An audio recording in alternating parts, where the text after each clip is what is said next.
Before we get started, a quick reminder. Unlocked is for informational and entertainment purposes only. It is not a substitute for professional medical advice, diagnosis, or treatment. Please consult a qualified healthcare provider for any health concerns. Thank you for listening. Please like, subscribe, and give a thumbs up, and share across all platforms. Unlocked. Mental performance, physical results.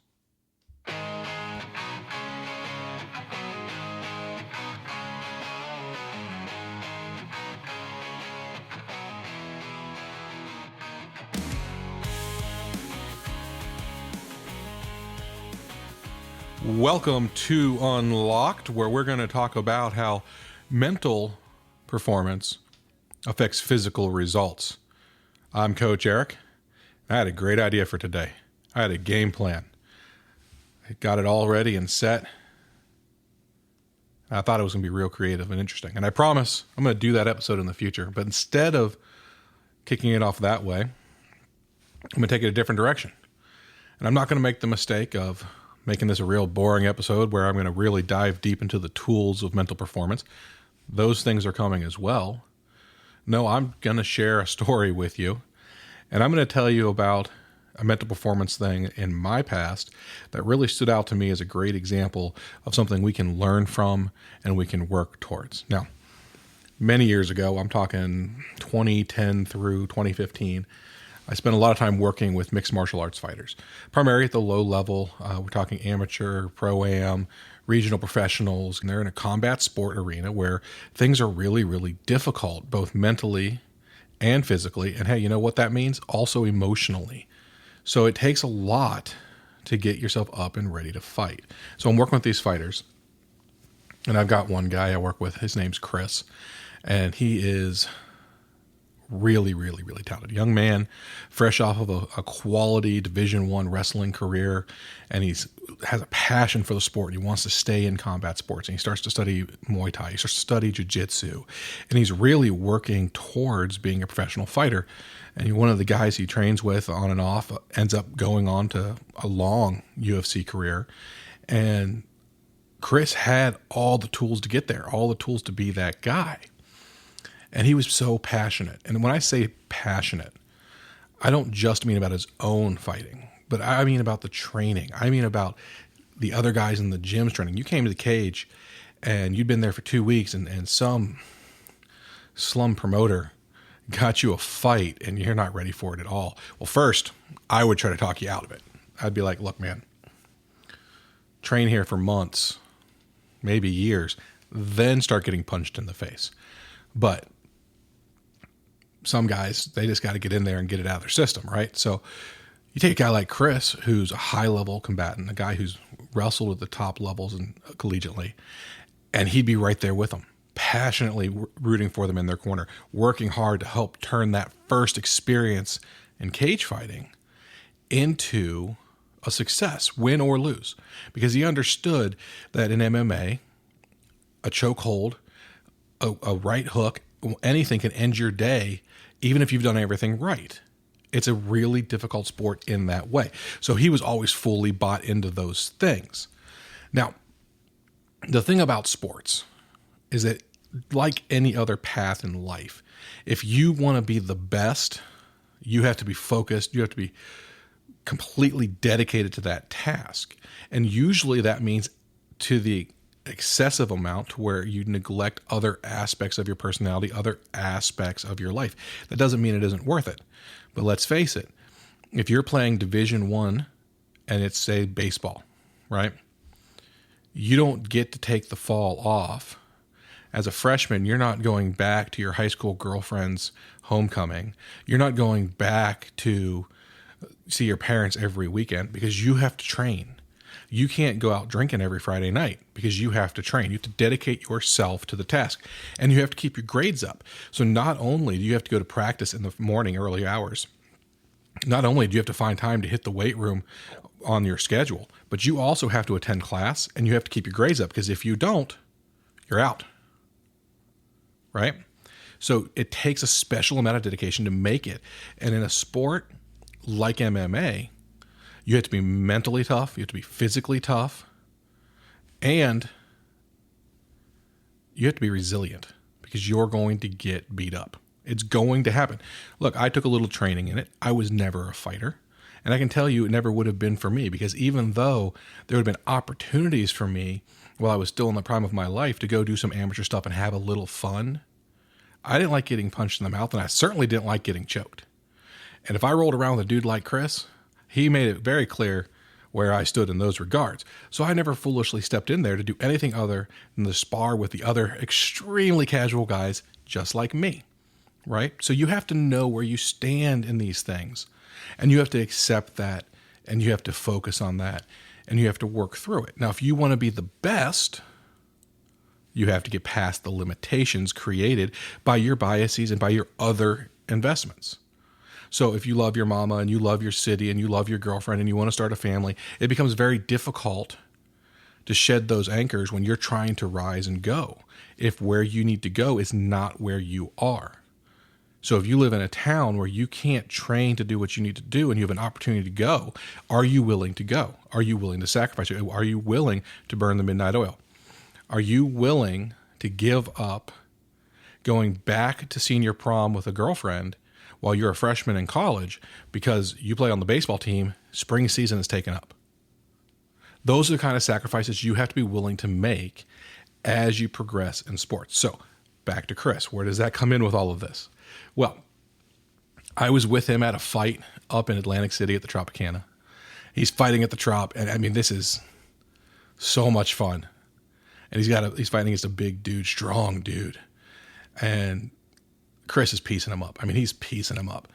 But he gets scooped. And look, once you're scooped, I don't care how big a dude you are. I don't care if you're 6'5", 6'6". I don't care if you're 225, 230, 280 pounds. Once you are scooped, you're getting slammed. So there's this picture of him. He's been scooped. He is going down. It's happening. And he's got a grin. I'm talking a grin ear to ear. The man's about to get thrown on his back by a big, strong horse of a dude. And he's grinning. Why? Because he loves it. He loves it. He loves the grind. He loves the bad. He loves the good. He's fully invested in the moment. And the passion shows through even in the bad moments. Because if you can't thrive and love and survive in the bad moments, sports are going to wear you out. They're going to wear you out. So let's talk about baseball for a minute, because baseball is one of my favorite sports to talk about when it comes to the grind, right? You're not getting physically slammed like Chris is. You're being held up above a guy's waist and getting ready to go down on the mat. No. In baseball, you have games almost every day. You have practices on all the other days. You've got to lift. You've got to work on footwork. You've got to go out and just grind, grind, grind. How many balls are you going to hit off the tee? How many balls are you going to hit on front toss? How many times are you going to do your step through throws? How many times are you going to work on front foot receiving the ball? How many times are you going to work on drop step? How many? Well, it's going to be a ton. It's going to be so many that when you close your eyes at night, you see it, you feel it, you live it, right? And unlike other sports, unlike, say, basketball, which, again, you got to love basketball, and you're going to do a ton of grinding in basketball, but one of the rewards at practice in basketball is you can scrimmage. In baseball, you're not rolling out your 90-plus mile per hour arm who's got a pitch on Thursday, on a Monday, to go live in a scrimmage with your dudes. You're not doing that in baseball. So baseball is truly, truly a grind like that. It's same thing with track and field, same thing with all sports, but baseball is particularly very mentally grinding. And you have to love it. You have to love that grind. Because when you get scooped, you're going to get slammed. So after that fight was over, that picture made its way onto social media. Now, this was obviously, like I said, a long time ago, but social media was still out there. It wasn't as prevalent as it is now. And I thought it was very interesting. You know, Chris could have come out and been embarrassed by that picture because he's got to get scooped and slammed. He could have been upset about that picture because even though everybody in his corner had scored that match at best 2 rounds to Chris and a tie in the round that he got slammed, and despite the fact that the opponent he fought was so injured in that fight that he'd never decided to fight again, And you hate that for him. I hate that for him. I hate that that was his retirement. But it was a very physical fight, and he didn't come out feeling very good about it. Despite all of that, Chris didn't get the judge's nod. He didn't get the win. We're standing there thinking, he doesn't have a scratch on him. We're going to go out and get beers later. And the other guy's arm got raised. And so not only is there a picture of Chris getting ready to get slammed, not only does he have this giant grin on his face like he can't wait to get slammed, but he lost the fight in what felt like an absolute robbery. So what does he put on Facebook with this picture? What is the caption? Might as well smile. You're going to get slammed either way. Think about that. This is after he already knew he lost the fight. This is after he got slammed by that dude. This is after he went through all those months of training and weight cutting and management to get to that point. And the picture that's up there is him getting slammed with a grin on his face. And he's right. He's absolutely right. You might as well smile, because you're going to get slammed either way. You're going to get slammed. You must embrace the grind. You must embrace the lowest levels of your sports career to get to the highest levels of your sports career. And if you can't do that, you're self-limiting. So I love that picture, because that picture represents so much that is critical to sports. First of all, you do have to love it. You can't play at a high level because mom, dad, uncle, aunt, grandparent, they love it. You can't play at a high level because your girlfriend thinks you look good in a Letterman's jacket. I'm aging myself there a little bit. You can only do it the highest levels if you love it. You love it. If you love it. So, in those moments, when you're dying of sweat, when your coach is barking at you, when you've got to do one more round of suicides, when you've got to do one more rep, when you've got to do one more set, when you've got to do a bullpen, when you got to hit up the tee, when you've got to sprint one more 40, when you've got to run one more mile, swim one more lap, complete one more successful volley. You've got to be able to grin. You've got to be able to smile.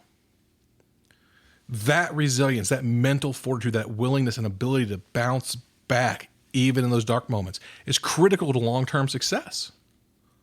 And the other part of that, the other huge underlying theme there, is he lost. He lost that fight. And yet, the next day on Facebook, he wasn't bashing the scorekeepers. He wasn't thrashing his opponent. He wasn't, hey, did you see the other guying it? He was simply saying, might as well smile. You're going to get slammed either way. And I love that. I love that because what it shows you is at every moment, win, lose, or draw, you have to be mentally strong enough. You have to be able to dig deep, find the fortitude to keep going, keep training, keep playing, to keep getting up off the mat and going another round. And you can't make excuses, and you can't focus on external circumstances if you internally want to be successful. And so on this show, as we do these podcasts, as we do these episodes, and I start building up the portfolio of things I want to talk to you about, the recurring theme is going to be mental performance.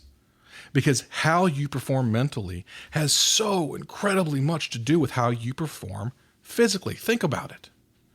If him getting slammed there just broke his morale, does he get back up?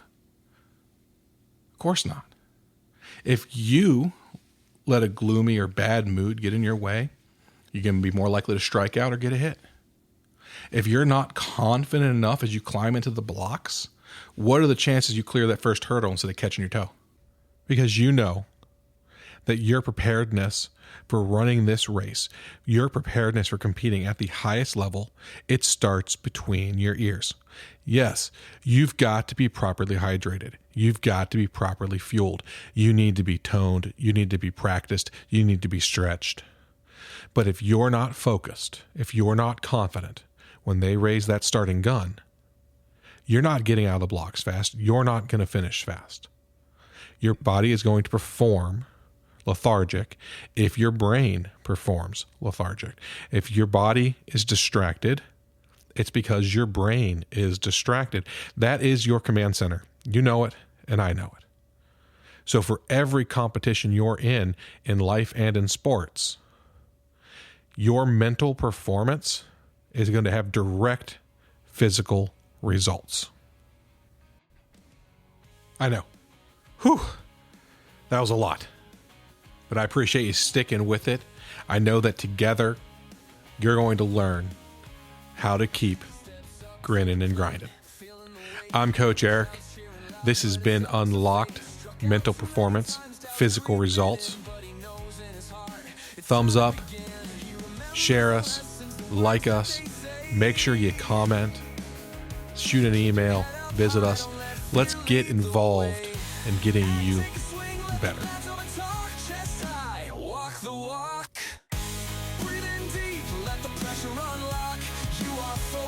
Ready to rock. Commit to the moment, let the past fade away. Get back in the game, you're ready to play.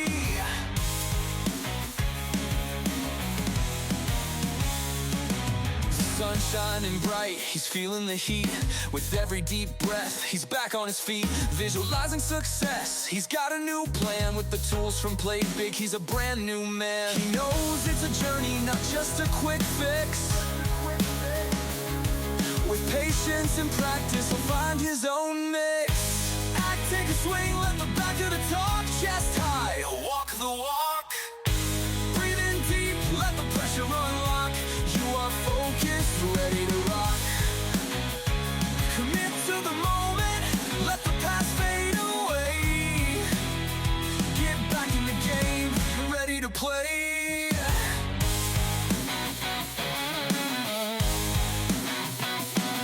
Every setback's a lesson, every strike's a chance to rise up stronger, to take a new stance. With the crowd on his side, he's ready to show. With the ABCs in his heart, he's ready to go. Take a swing, let the back of the talk. Chest high, walk the walk. Breathe in deep, let the pressure unlock. You are focused, ready to rock. Commit to the moment, let the past fade away. Get back in the game, you're ready to play.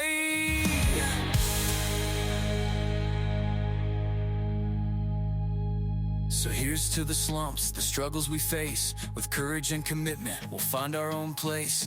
Every new inning is a chance to rise. Chase the champion spirit to the skies. Every new inning is a chance to rise.